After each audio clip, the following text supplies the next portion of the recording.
after a recent scan, the scan showed there's got some damage, especially in one of the ligaments in the ankle. So we're gonna miss him. Yeah. Can you give us a rough guideline? I don't want to do that because I'm not a doctor, but yet it's something quite significant. So we're gonna lose him for a while. Months, not weeks. Hopefully not months, but let's see. Okay, thank you. Okay, Gary from Sky. Hello. Hi. We saw images of the training. Is there anything that's changed? Players who trained who haven't travelled, or players we didn't see train who have travelled? Riccardo, that he was able to train today, so he will be available. He's in the squad, and it's great news because, as we all know, we've been quite short the last few weeks. Arsenal have been boosted by the return of Declan Rice and Riccardo Calafiori for their Champions League opener against Atalanta. The pair missed Sunday's North London derby win over Tottenham, with Calafiori injured and Rice suspended. Calafiori has recovered from the calf injury he picked up on international duty with Italy earlier this month and trained on Wednesday morning. Rice has served his one-match domestic suspension after being sent off against Brighton at the end of last month. Captain Martin Odegaard, however, is facing an extended period out of action after damaging ligaments to his ankle. Arsenal have been further boosted after Bukayo Saka trained on Wednesday morning. The winger limped off during the win over Spurs, but that was due to cramp. Kieran Tierney, Mikel Merino, Oleksandr Zinchenko and Takahiro Tomiyasu were all absent as well due to injuries. The Gunners have a tight turnaround from their game in Italy on Thursday to their showdown with Manchester City at Etihad Stadium on Sunday. Bukayo Saka joined his teammates after suffering cramp on the weekend. As a result, Mikel Arteta may look to make changes to the team that beat Tottenham last week. Jurrien Timber, who missed nearly all of last season with a knee injury, could come out of the side, and Jakub Kiwior may be handed a start at left back. We have to put the players that we believe are the best to win tomorrow, and that's the most important and the only thing for us. Isan? Hi, Mikel. Hi. What is it about Arsenal and on the road? In 2024, especially in the Premier League, you guys haven't been beaten. It's a bit of a different story in Europe last season. But what is it about on the road that you guys do so well? Is there anything particular that you do before games at all? Well, because if we want to be at the level that we want to be, we have to be really good on the road and at home, and there's not a choice. So we have to continue to be that consistent, get the results, especially get the performances that are going to get us the result. And in Europe, as you said, it's extremely tough. Like, it's in the Premier League to win, but hopefully we can be more effective than we were last season, because especially in this competition, small margins define results, and we have to be really good at it. Of the 5 away games in Europe, there were 3 defeats. What do you think are the nuances between playing away in England and in Europe? Well, there are, but as well, obviously, you don't know the opponents that well, and then boxes become crucial. I think at this level there are small details, small moments that defines the story of the competition and defines the story of a game.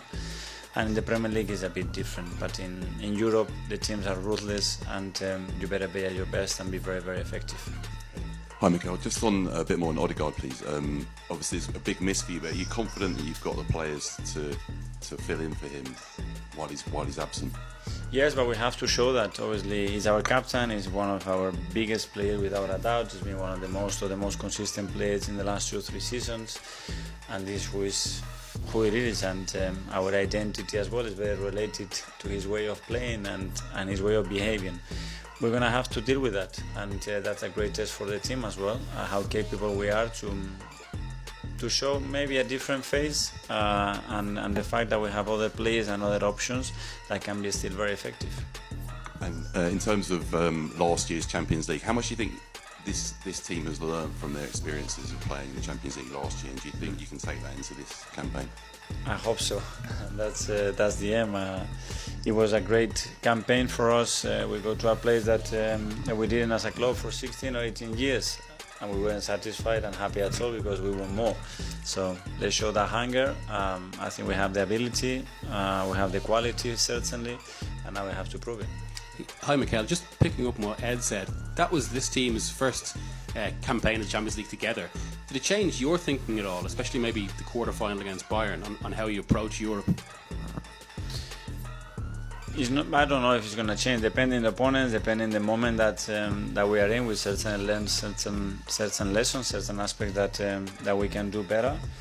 And as well, being very conscious that these are the top elite clubs in Europe, and they know how to play and they know how to compete games really, really well as well.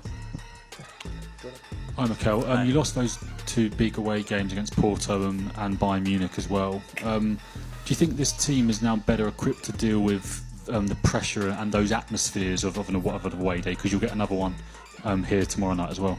Yeah, as I said, hopefully we have learned as well, and we can show that composure, but as well that determination and that belief that is very important in these stages, because tomorrow here we know what we are going to be facing, and it's going to be tough, but the team is ready and prepared.